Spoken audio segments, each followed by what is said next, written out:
Solve each of the following equations for x. For part A, we want to solve log 3 of x plus 1 equals 2. To help us solve this, we're going to multiply the right-hand side, the 2, by log 3 of 3. And now because log 3 of 3 is in fact 1, we're only multiplying 2 by 1, which still leaves 2. So we haven't changed this equation in any way. What it does let us do is take the 2 and instead of multiplying log 3 of 3, we can raise the 3 inside the log to the power of 2.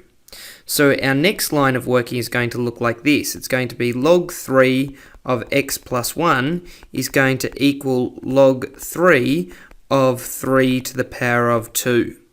And now the reason that we've done that is we now have log 3 on both sides. So this means that we have log 3 of x plus 1 is equal to log 3, and 3 to the power of 2 is simply 9. Next, because we have log 3 of 3 on both sides, we can simply equate the parts inside the log. So that means that we can equate x plus 1 with 9. To solve for x, we're simply going to subtract 1 from both sides of the equation.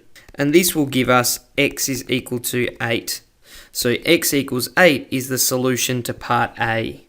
For part B, we have log 5 of x squared equals 4, and we're going to do a similar thing to what we did in part A. We're going to multiply 4 by log 5 of 5. And log 5 of 5 is simply 1, so 4 times 1 is still 4, and we haven't changed the equation.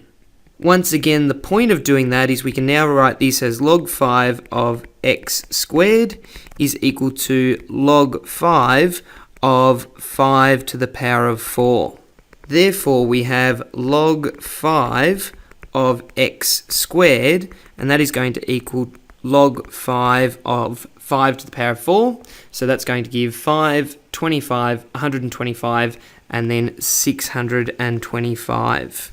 So now that we've got log 5 of 5 on both sides of the equation, we can simply equate the parts inside the log. Therefore, we find that x squared is equal to 625. Now we need to find the number that multiplies by itself to give 625. We find that that gives x is equal to plus or minus 25. So the two solutions are x equals minus 25 and x equals positive 25 for this equation.